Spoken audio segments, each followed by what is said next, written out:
Hello everybody, 390 Wagon Master here. All right, I'm super excited. This is kind of an unboxing, but not really. This is my Hy-Gain VIII AM single sideband base station. I've owned this since about 75 or 76. I'm not really quite sure. I am the original owner of it. And the deal was back in the day, when they went from 23 channel to 40 channels, they were having, manufacturers were having a lot of closeout sales. And we had a basketball arena here called the Salt Palace in Salt Lake. And I don't remember exactly what this was, but my uncle saw this ad in the paper and he says, hey, they're getting rid of a lot of CB radios. There's like a closeout sale. And I didn't really understand the 23-40 channel thing really back then. And they were basically closing out, or getting rid of the 23 channel rigs to make way for 40 channels. So we went down, bought a couple Hy-Gain radios. We actually bought two of these Hy-Gain VIII bases and two Hy-Gain I mobiles. We bought a couple Hy-Gain CLR ground planes, and I believe my uncle had the golden penetrator, if I remember right, or golden super penetrator, something like that. His Hy-Gain VIII that is pretty much new. I don't even think he ever opened that box. And his Hy-Gain I mobile and his gold penetrator have never been found. They were stolen. So he owned a machine shop and had a lot of people working for him at the time. So I'm sure it walked out. But anyway, this is my radio. And I have lost and found this radio probably half dozen times in my life. And it just keeps coming back. It's not the best performing radio in the world.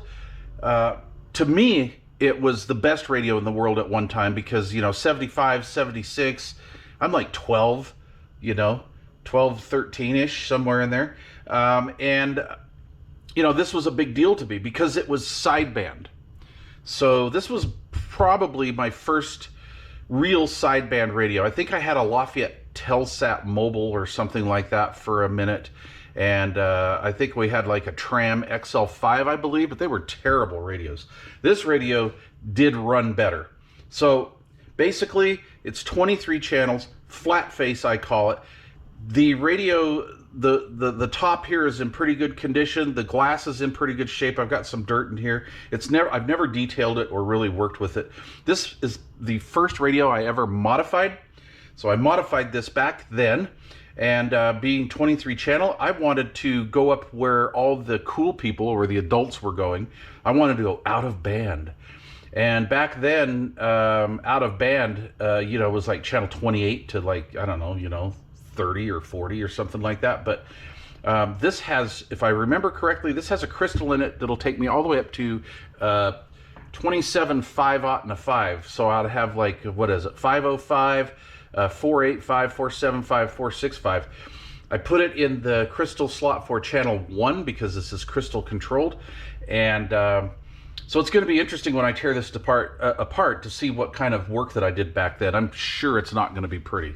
I'm sure it's not going to be pretty. I don't know, remember if I was using a solder pen or a gun or really what. You know, actually, I do know what I used because I still have it. My mom gave this to me for my birthday back in the day. Anybody seen one of these? You know, it works still. I just used it a few days ago here in the shop, but not pretty. But anyway, it works. So yeah, this is what I used. Okay, it's all coming back. Anyway, so I no longer have the stock mic for this. That was a stock hand mic, but that's okay. It's in pretty good shape, like I say. I do have some scratches here where I was fumbling to get the mic cord in here. Now, I found this microphone at a yard sale up in Sequim, Washington. Oh God, 20 plus years ago.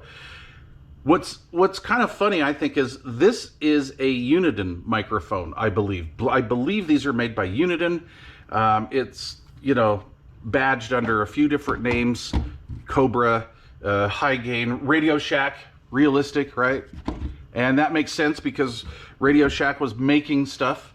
Uniden was making stuff for Radio Shack. So anyway, pretty interesting. I have the base mic. I do not have the power cord. It was not in the box, so I'm going to have to fumble for something. but I really want to go through it, check all modes and all functions, and I will do that in the house on the bench, and we'll do a video on that. But it's really cool. Volume, squelch, RF gain, tone control, calibration for modulation, calibration for SWR, AM, upper lower sideband, mode switch, they called it function, and then fine tune, which is the clarifier, obviously channel selector, transmit, receive lights, dual meters, digital 40 or 23 channel readout, and a digital clock. If I remember right, these were pretty dim, so yeah, it's kind of a cool mellow look to it. Now the thing was, back in the day, I was kind of rough on things apparently, and I have no idea how I broke these bat switches. I do remember though they did break fairly easy. I call them bat switches, and I'm sure that's the wrong terminology for them. So I need to get a replacement SWR calibrate switch, A&L, and noise blanker switch. I like this radio because it did have separate A&L noise blankers. So that's a nice thing to have when you don't have a lot of adjacent channel rejection, because the radios that had the noise blanker A&L mixed together, generally for the most part, when you're on sideband, you'd kick that switch in, you'd get AM bleed over. So I liked having that separate. But anyway, pretty cool radio. I have a gentleman that I need to get in touch with that said he possibly has replacement parts for this, so I'm going to get a hold of him and see if I can come up with something, hopefully.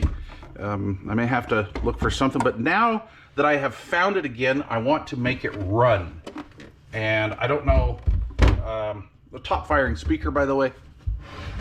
On the back panel, we have 13.8, like a unit plug here, right?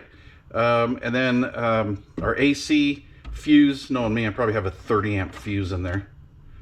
Oh, no, I don't. It is a 1 amp fuse. And then, of course, on the back, this is the buttons for the clock. I'm sure they're going to be dirty. And then the antenna output. But, yeah, pretty cool. Oh, my gosh. Smell the flux. It smells like when you opened up a brand new Radio Shack radio back in the day. It has that smell. But, yeah, anyway, there we go. That's the Hy-Gain 8. Stay tuned. Stay tuned for more. Anyway, we're going to do something with this thing. Really want to get into this, but yeah, this is kind of like a little Wagon Master time capsule. So yeah. Anyway, okay, you guys, please leave questions or comments down below. Thanks for watching. Stay tuned for more on the Hy-Gain 8 AM single sideband base station. Cheers.